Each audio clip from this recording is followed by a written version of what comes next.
Recently, Mythbusters Grant Imahara went into the McDonald's factory to give us an insider's look into how these addictive French fries are made. He also exposed that there's a lot of chemicals and ingredients that go into making these delicious French fries. Well, we're gonna take what we learned and apply it to making the best possible French fry at home, minus the dimethylpolysiloxane. Now, when they broke down the French fry, they revealed that over 14 ingredients are used in the process. Don't be scared. Most of those are additives that are needed when manufacturing millions of French fries that are shipped all over the world every single day. So thankfully, unless you plan on starting a French fry franchise out of your kitchen, you don't need a lot of them. One thing we learned is, like any good French fry, McDonald's starts with a russet potato.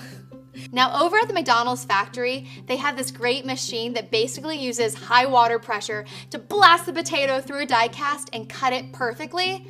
But at home, a knife will work just fine. So we're just gonna start by making slices. Now you wanna make them super thin, about 1/8 of an inch. So you want planks just like that. Now I'm gonna stack a couple up and slice them lengthwise. McDonald's French fry!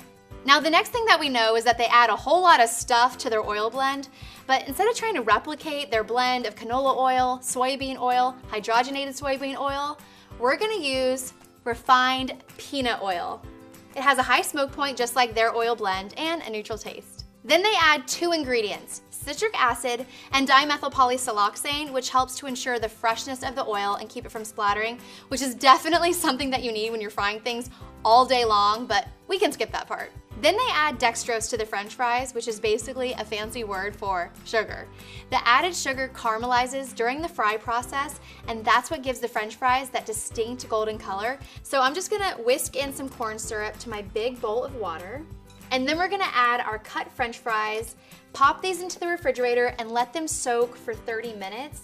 This step also helps remove excess starch. So our potatoes have been soaking for 30 minutes in our sugar water. Now we're gonna take them out and dry them off completely before we take them on their first fry.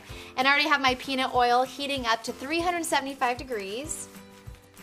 We're just gonna fry these for about 90 seconds or until they're a light golden brown color. And don't overcrowd that fryer, just do a little at a time.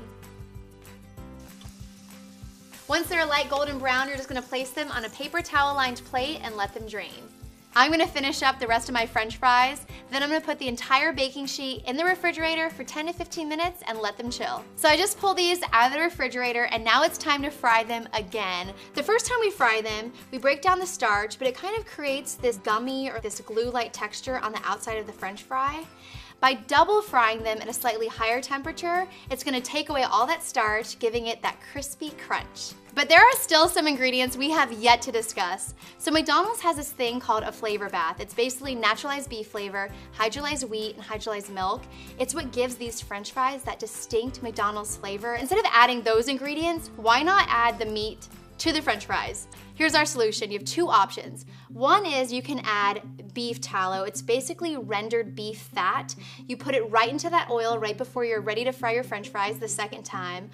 Or if you don't have that, next time you're making burgers or steak, save all that yummy fat in the pan for when you make your McDonald's French fries. So my oil is at 400 degrees.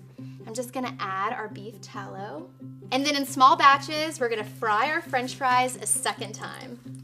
We're gonna fry these for 5 to 6 minutes or until they're perfectly golden brown.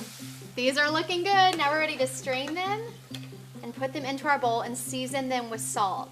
Now, if you didn't have beef tallow when you were frying these French fries a second time, I have another solution for you. So when you're ready to season your French fries, you're gonna add beef bouillon to your salt. It's this stuff right here. A lot of times you use it for soups and stuff. So you're just gonna put a 1/4 teaspoon to 2 teaspoons of salt, shake it up, and that's what you're gonna season your fries with.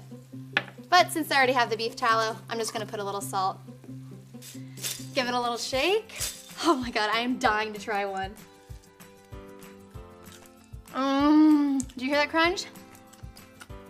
Oh my gosh. And make sure that you add that salt right when you take those fries out of the fryer so it sticks. These French fries taste awesome. Way less ingredients than McDonald's, and they taste better than the original. Guys, thanks so much for watching. If you enjoyed this video, be sure to give it a thumbs up and subscribe to Pop Sugar Food, and I'll see you next time we get the dish on Pop Sugar.